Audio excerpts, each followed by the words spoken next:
Au Proche-Orient, le Liban à nouveau pris pour cible par l'armée israélienne, notamment le sud de la capitale, Beyrouth. Israël divisait des infrastructures militaires du Hezbollah, au moins 8 frappes hier soir, les quatrièmes depuis l'entrée en vigueur de la trêve. Une violation flagrante du cessez-le-feu, selon le président Joseph Aoun. On retrouve tout de suite Serge Berberi, notre correspondant à Beyrouth. C'est une nouvelle violation du cessez-le-feu. Absolument, une nouvelle violation avec des frappes particulièrement violentes contre la banlieue sud de Beyrouth, le fief du Hezbollah, alors que les familles musulmanes de ce secteur s'apprêtaient à célébrer le début de la fête de l'Aïd el-Adha. Vous savez, plusieurs hôpitaux de la zone ont accueilli des blessés sans que leur nombre exact ne soit encore confirmé. C'est la quatrième frappe donc israélienne sur cette zone de la banlieue sud depuis l'entrée en vigueur du cessez-le-feu en novembre dernier. Le Hezbollah qui avait conclu cet accord avec Israël, un cessez-le-feu de plus en plus fragile aujourd'hui et qui semble plus empêcher donc les opérations dites préventives de l'armée israélienne. Et cette fois encore, Tsahal avait diffusé un ordre d'évacuation 1 heure avant les frappes, des frappes qui ont ciblé des sites utilisés par le Hezbollah pour la fabrication de drones, selon donc Tsahal.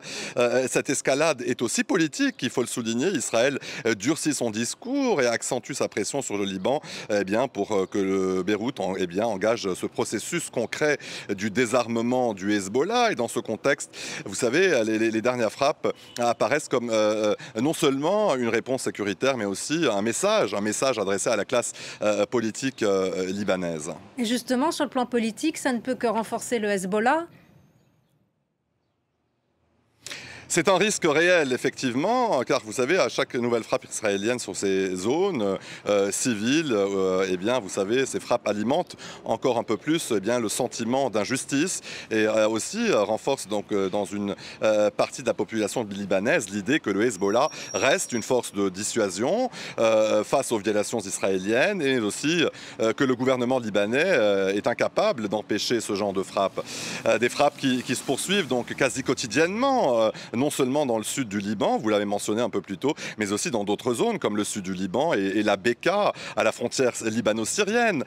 Et malgré donc ce cessez-le-feu, vous savez, Israël maintient aussi ses positions sur 5 collines stratégiques à la frontière au sud Liban. L'armée de son côté, l'armée libanaise, elle poursuit son déploiement dans le sud du Liban conformément à l'accord de cessez-le-feu, mais cette réalité militaire s'accompagne aussi d'une forte pression diplomatique, notamment de la part des États-Unis, Washington qui pousse donc le gouvernement libanais à reprendre le contrôle total du territoire et à donc aborder de front la question des armes du Hezbollah. Le président Joseph Aoun et le Premier ministre Nawaf Salam l'ont d'ailleurs rappelé ces derniers jours. La force armée légitime au Liban, c'est celle de l'État à travers donc son armée nationale. Mais ce discours, s'il gagne du terrain dans les institutions officielles, il sort toutefois encore à une réalité du terrain qui est tout à fait différente. Le Hezbollah, lui, refuse pour le moment tout désarmement imposé.